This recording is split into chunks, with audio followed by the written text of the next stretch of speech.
আল্লাহকে বলবেন মালিক, আমার লজিং মাস্টার যিনি আমাকে অনেক আদর করেছে, আমাকে অনেক মহব্বত করেছে,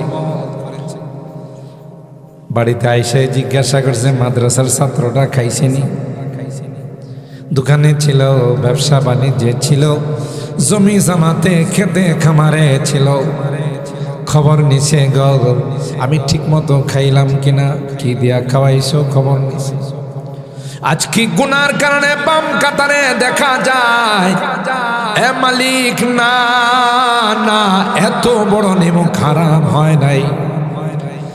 লজিং মাস্টারকে ছেড়ে এলাকার মানুষগুলোকে বাদ দিয়ে যারা মাদ্রাসায় গিয়ে খবর নিছে, কমিটির কাছে জিজ্ঞাসা করেছে কোনো ছাত্র লজিংয়ের বাকি আছে কিনা, মাদ্রাসার কোনো প্রয়োজন আছে কিনা, আমাদের খোঁজ খবর নিয়েছে।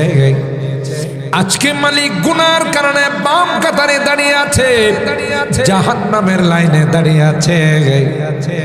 যতক্ষণ পর্যন্ত তাদের জান্নাতের ফয়সালা না হবে ততক্ষণ পর্যন্ত তোমার জান্নাতে যাব না। বলুন তো দেখি, সন্তান আপন হলো না এই মাদ্রাসার পোলাটা আপন? বলেন বলেন, সন্দেহ আছে? এই কথা বলছেন কে? আমার নবী সরকারে দো আলম, আখায়ে নামদার, তাজেদারি মদিনা হযরত মুহাম্মদুর রাসূলুল্লাহ সাল্লাল্লাহু তাআলা। আর তিনি আন্দাজের উপর বলেন নাই, দেখে আয়েশা কইছে। সুবহানাল্লাহ। আল্লাহর হাবিব, এটা মেরাজের মাস। স্বপ্ন যুগে অনেকবার মেরাজ হয়েছে, প্রায় 39 বার, কোন কোন রিওয়ায়াতে 29 বার স্বপ্ন যুগে, একবার সশরীরে। আর এই জন্য আল্লাহ বলছেন সুবহানাল্লাযী আসরা বিআবদিহি রূহ মাআল জাসাদ। কেউ যদি কথা বলতে না পারে এটা কাল্পনিক, স্বপ্ন যুগে। আল্লাহ কই যত গায়েবের খবর, অদৃশ্য জিনিসের খবর তোমাদেরকে নবী দিচ্ছেন, সবাই তো তোমরা বিশ্বাস করতেছ সারা বিশ্বের সবচাইতে সেরা মানুষ, সবচাইতে সেরা নবী, আস-সাদিকুল মাসদুক, আল আমিন, তাকে আমি সরজমিনে সব দেখায়া পৃথিবীতে ফেরত পাঠাইলাম। সময় নিছে কতক্ষণ? লাইলা, রাত্রের সামান্য কিছু অংশ আল্লাহ গোটা ভ্রমণ করায়া মেরাজের ঘটনা আপনারা জানেন। তিনি আইসা বলছেন, উম্মে হানির মধ্যে আল্লাহর হাবিব শোয়া ছিলেন।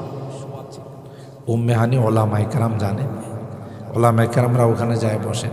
কাবার পশ্চিম দিকে একটা উঁচু জায়গা আছে, এটা দারে উম্মে হানি, উম্মে হানির ঘর। আল্লাহ নবীর ফুফু ছিল, এখানে শুয়েছিলেন। এখান থেকে দুইজন ফেরেশতা, একজন হলেন জিবরাইল আলাইহিস সালাম আর একজন মিকাইল আলাইহিস সালাম, ওনাকে নিয়ে আসছেন। নিয়ে আইসা হাতিমে কাবা, যারা হজ উমরা করছেন কাবার উত্তর দিকে দেখবেন একটা প্রাচীর দেওয়া আছে না, মার্বেল দিয়ে, এটাকে হাতিমে কাবা বলা হয়। আল্লাহর হাবিব বলেন যে ওখানে 2 রাকাত নামাজ পড়লো সেজন্য কাবার ভিতরে 2 রাকাত নামাজ পড়ল। এই জন্য এখানে নামাজ পড়ার জন্য খুব ধাক্কাধাক্কি হয়, সেনাবাহিনী কন্ট্রোল করা লাগে। এটাকে হাতিমে কাবা। হাতিমে কাবা আল্লাহর হাবিবকে নিয়ে আইসা ওপেন হার্ট সার্জারি করছে, বাইপাস সার্জারি, বুঝেন তো? একবারে শাক্কে সাদর, সিনা চাক করে সব বাইর করছে। যিনি অধ্যাপক, প্রধান ডাক্তার, তার নাম হলো জিবরাইল, আর সহকারী ডাক্তারের নাম হলো মিকাইল। সুবহানাল্লাহ বলবেন না? কাজটা কি করছে? Open heart surgery, open heart surgery করছে। আমার নবীর জীবনে 3 বার ওপেন হার্ট সার্জারি হয়েছে। কয়বার? এটাতে শাক্কে সদর বলে আরবিতে। হ্যাঁ, একবার হয়েছে ছোটকালে যখন শিশু ছিল, হালিমাতুস সাদিয়া রাদিয়াল্লাহু তাআলা আনহার ঘরে। ইতিহাসের পাতা খুললে আপনারা পাবেন। দুধ বায়ের সঙ্গে দুম্বা রাখালি করতে গেছে, বকরি রাখালি করতে গেছে। ফেরেশতারা এসে ওখানে শোয়া ওপেন হার্ট সার্জারি করে চলে গেছে। আর ভাইয়ে দিছে দোষ, গিয়ে মারে কইতাছে, মা আমার দুধ ভাইকে কে যেন মেরে ফেলতেছে। হালিমাতুস সাদিয়া রাদিয়াল্লাহু তাআলা দৌড়ায়া পাগলের বাসায়, বাবা বাবা মোহাম্মদ কি হয়েছে? কোন নাম কিছু হয় না। তোমারে বলে কে আসছিল? মাইরা ফেলাইছে আমার ছেলে। কে যেন আসছিল আমার শোয়াইছে, কি করছে আমি টের পাই নাই। সুবহানাল্লাহ। বাচ্চা সুলভ আচরণ যেন না হয়। বাচ্চাদের কিন্তু কিছু বাচ্চা সুলভ আচরণ আছে না? আপনার কুলে উঠলে দেখবেন একবার চশমা টান দিব, আবার টুপি টান দিব, আবার দাড়িতে টান দিব। এটা হলো হেয়ার ডিউটি। এই ভলান্টিয়াররা বাচ্চাগুলোরে থামাই দেন। আপনারা খুব মন দিয়া কিছু কথা শুনতেছেন, কারণ কথা তো আমার না, কোরআনের। আমি বলতেছি, আপনাদের ডিস্টার্ব করতে পারতেছে না মিস্টার ইবলিস।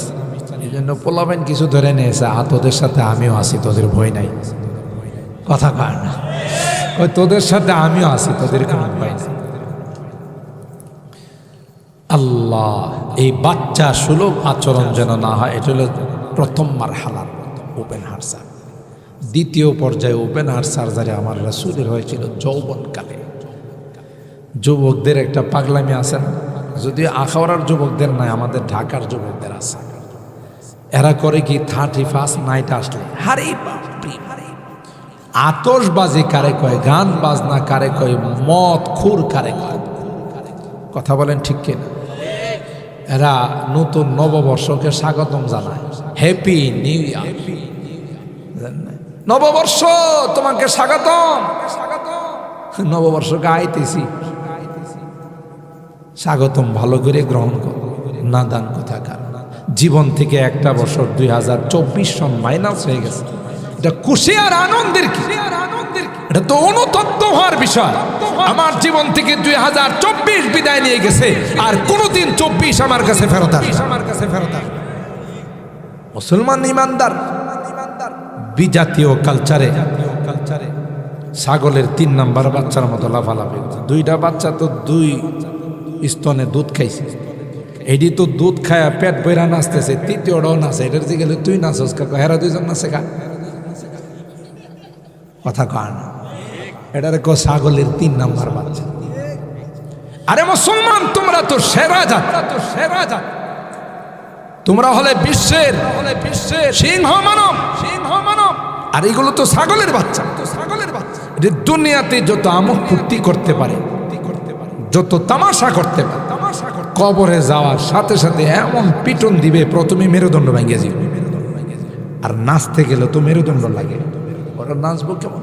তামাশা করো। এই জন্য আল্লাহ করি যত তামাশা আছে দুনিয়াতে করা। আর তোমরা তো নাচবা, গান গাইবা, আমোদ ফুর্তি করবা, মদ খাইবা, যা আছে আল্লাহ কই সব তোমাদের জন্য আমি পরকালের জন্য রাখছি। তো যৌবনকাল এটা একটা পাগলা কাল। এই জন্য হাদিসের মধ্যে জায়গায় জায়গায় যুবকদের কথা আছে। শাবুন নাশা ফি ইবাদাতিল্লাহ শাবাবাকা ক্বাবলা হারামি সিহাতাকা ক্বাবলা সুকমি। কেন যুবকদের কথা আসছে? যে যুব সমাজ যদি ইসলামের দিকে অগ্রসর হয়ে যায়, এদেশের আকাশে কালিমার পতাকা পথ পথ করে উঠতে থাকবে। কথা বলেন ঠিক কিনা? আলহামদুলিল্লাহ, আমরা লক্ষণ দেখতেছি বর্তমান সময়ে। আমার এই যুবকরা বিভিন্ন জায়গাতে ইসলামী মহাসম্মেলন, মাহফিল, তাফসীর, এগুলোর দিকে যেভাবে অগ্রসর হচ্ছে, আমার মনে হচ্ছে এরা গজওয়ায়ে হিন্দের জন্য রেডি হচ্ছে। কথা বলেন, এই মালোয়ানদের সাথে গজওয়ায়ে হিন্দ হবে, যে মালোয়ানরা আমাদের বাবরি মসজিদ ভাঙছে। কথা বলেন, তাদের সাথে আমার এই যুবকরা। আর একটা মুসলিম যুবক যারাইলে ওরা 10টাও সামনে আসার সাহস পাবে, কারণ মুসলমান জিহাদ করে শহীদ হওয়ার জন্য। কথা বলেন ঠিক কিনা? মুসলমানের কোনো লস নাই, কাঁঠালের মতো। মুসলমান বাঁচলে গাজী, মরলে লস আছে। বাঁচলেও লাভ, মরলেও, বরং মরলে বেশি লাভ। কথা কয় না, মরলে বেশি লাভ। কাঁঠালের কথা আমি বলি এই জন্য, কাঁঠাল এমন একটা ফল, এটা বাড়িতে নিয়ে আসলে গৃহস্থেরা এটার কুশটা খাওয়া যায়, বিচি দিয়ে তরকারি পাকানো যায়, চাবিও খাওয়া যায়। এরপরে যে গেতারা থাকে এটা গরুরে খাওয়াইলে এটা 2 দিনে কি হয়ে যায়, তরুতাজা। এটার কোনো অংশই লস নাই। মুসলমানদের কোনো অংশ লস নাই, পুরাটাই মুসলমানদের লাভ। মুসলমান ভয় পাবে কেন? কথা বলেন ঠিক কিনা? হে যুবক, 31st নাইট তোমার জন্য নয়, ভ্যালেন্টাইন ডে তোমার জন্য নয়। মদ খাওয়া, নেশা করা, নারীবাজি করা, এটা তোমার জন্য নয়। এটি কিসের নারী, কিসের সুন্দরী? আল্লাহ বলেন যে আমি ইনটেক স্টক করে রেখে দিয়েছি। যারা একটা বার কনিষ্ঠ আঙ্গুল যদি পৃথিবীর মধ্যে প্রকাশ করত, বাহির করত, গোটা পৃথিবীর সূর্যটা মলিন হয়ে যায়।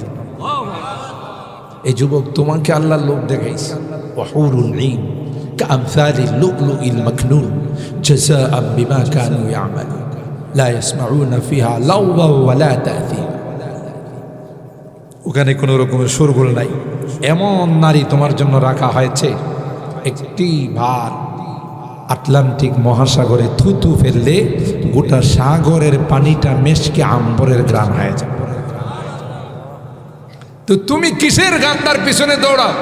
যার পিছনে তুমি দৌড়াইতেছো, হে তোমার মতো আরো 10 জনের সাথে সম্পর্ক করে রাখছে। কথা বলেন ঠিক কিনা? বেহায়া, বেশরম, বেলাজা কোথাকার। এটি তোমার জন্য নয়, তোমার জন্য নয়। এই তুমি গান শোনার জন্য পাগল, তোমার জন্য, তোমার সাথে যারা চলবে, তোমার গার্লফ্রেন্ড যারা হবে, ওরা গান গাইতেছে তোমার জন্য। তুমি যাইবা, দেখবা কত সুন্দর গান গায়া তোমাকে স্বাগতম জানায়। নাহনুল খালিদাতু ফালা নাবিদু ওয়া নাহনুন নাইমাতু ফালা নাবআসু।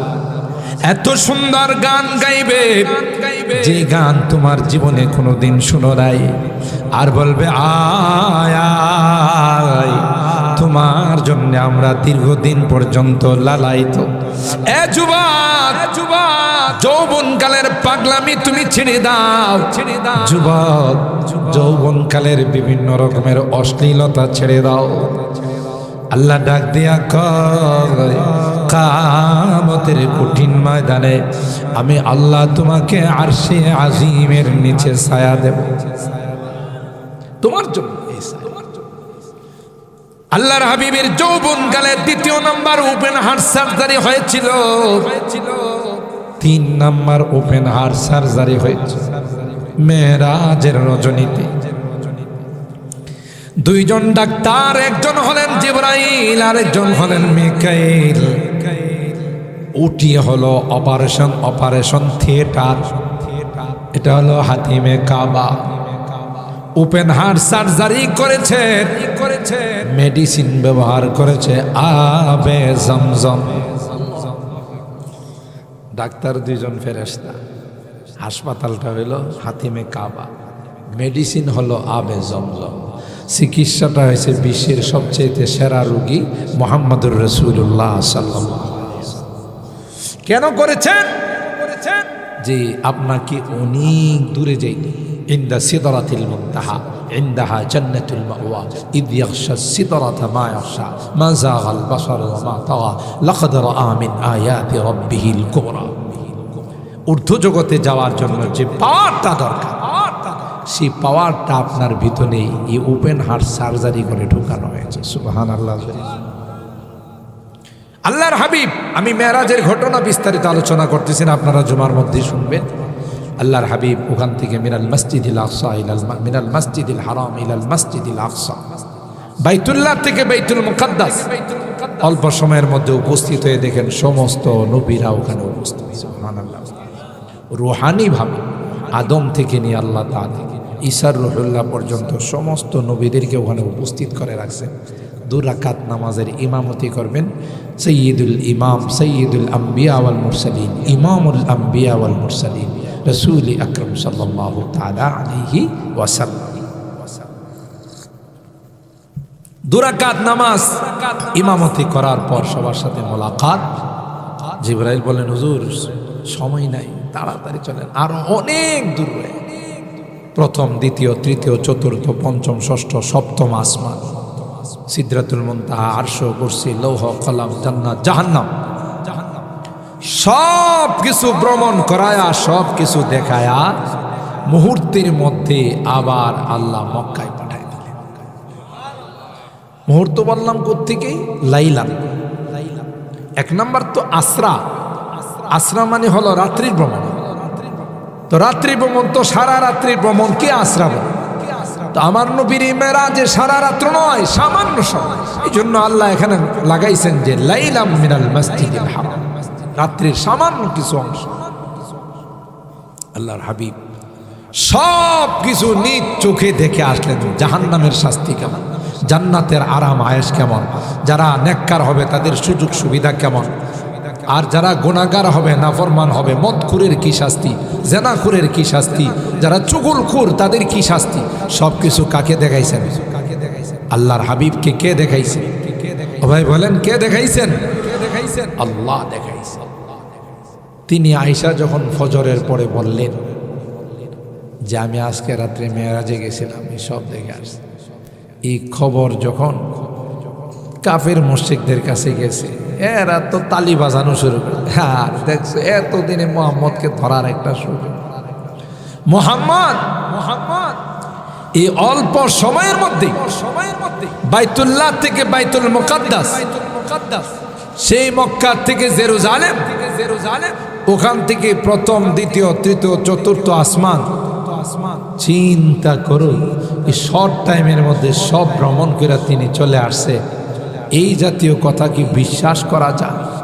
গেছে সবার আগে আবু বকর সিদ্দিক রাদিয়াল্লাহু তাআলা। কে আবু বকর? শুনছো তোমার নবী কি বলছে? কি বলছে? তোমার নবী বলে মেরাজ করে আইছে এই অল্প সময়ের মধ্যে বাইতুল্লাহ থেকে বাইতুল মুকাদ্দাস, ওখান থেকে সব আসমান, আরশ, কুরসি, লৌহ কলম, জান্নাত জাহান্নাম সব দিঘা এই শর্ট টাইমের মধ্যে আয়েশা করছে। বলো মোহাম্মদের এই কথা কি বিশ্বাস করা যায়? হযরতে আবু বকর বললেন, যদি আমার পয়গম্বর বলে থাকেন, আমার হাবিব যদি বলে থাকেন, তাইলে আমার যাচাইয়ের দরকার নাই। আমি বিশ্বাস করে নিলাম আমার নবী কোনোদিন কোনো মিথ্যা কথা কয় না। এখনো তারা সুবিধা করতে পারে না, তাই পয়গম্বরের কাছে দলে দলে আয়েশা কয়, মুহাম্মদ তুমি যে বাইতুল মুকাদ্দাসে গেছিলা, কয়টা জানালা, কয়টা দরজা আছে? আমার নবী কি জানালা গুনতে গেছে? কত বড় ফালতু চিন্তা করে দেখে। আয়েশা কই, মুহাম্মদ বলো রে, বাইতুল মুকাদ্দাসে কয়টা জানালা, কয়টা দরওয়াজা আছে? আল্লাহর হাবিব এই প্রশ্নের জবাব কি করে দিবেন? তিনি তো গুনে আসেন নাই। মুসলিম শরীফের হাদিসের মধ্যে আসে, ফাজাল্লাল্লাহু লি বাইতুল মুকাদ্দাস ফাতাফিকতু উখবিরুহুম ওয়া আনা আনজুরু আন আয়াতিহি। সুবহানাল্লাহ। আল্লাহ পাক বলেন, হাবিব আমার, না না, আপনাকে লজ্জা দিবে, আমি আল্লাহ তা সহ্য করব না। তাই বাইতুল মুকাদ্দাস আল্লাহ নবীর সামনে আল্লাহ পাক হাজির করে দিলেন। আল্লাহর হাবিব জানালাগুলো দেখে, দরওয়াজাগুলো দেখে, কাফের মুশরিকদেরকে দেখে দেখে বলে দে, এতটা জানালা, এতটা দরওয়াজা। আল্লাহ পাক রব্বুল আলামিন কয়, আমার হাবিবকে প্রশ্ন করে অপমান করবে, আমি আল্লাহ তা হতে দেব না। আমার ভাইরা, তাইলে আল্লাহর হাবিব বলেন, মান করাল কুরআন ফাস্তাযহারাহু ফাআহাল্লা হালালাহু ওয়া হাররামা হারামাহু আদখালাহুল্লাহুল জান্নাহ ওয়া শাফাআহু ফি আশারাতিন মিন আহলি বাইতি কুল্লুহুম কদ ওয়াজাবাত লাহুন নার। এ আমার উম্মতেরা, হাফেজে কোরআনদেরকে যারা ভালোবাসবে, হাফেজে কোরআনদের সঙ্গে যাদের মহব্বত থাকবে, যাদের সম্পর্ক থাকবে, আল্লাহর পয়গম্বর কয়, একজন হাফেজ কোরআনে কারীমকে সিনার মধ্যে সংরক্ষণ করেছেন। আল্লাহ পাক কিয়ামতের কঠিন ময়দানে যখন মানুষ হাহাকার করবে, নবীরা পর্যন্ত নফসি নফসি বলবে, হাফেজে কোরআনকে আল্লাহ ডাক দিয়ে বলবে, হাফেজ আয় আয়, এক একটা আয়াত তিলাওয়াত কর, এক এক তলার দিকে উঠতে থাক। সুবহানাল্লাহ। হাফেজ তখন বলবে না না, আমি এত বড় নিমুখ হারাম হয় না, এই আলতাফিয়া মাদ্রাসায় পড়ে আমি হাফেজ হয়েছি। দেবগ্রাম পশ্চিম পাড়ার এই হাফিজি মাদ্রাসায় পড়ে আমি হাফেজ হয়েছি। এই এলাকার মানুষগুলো, মহল্লার মানুষগুলো ছেলের মতো আমাদেরকে মহব্বত করছে, নিজেরা যা খাইছে আমাকে তা খাওয়াইছে।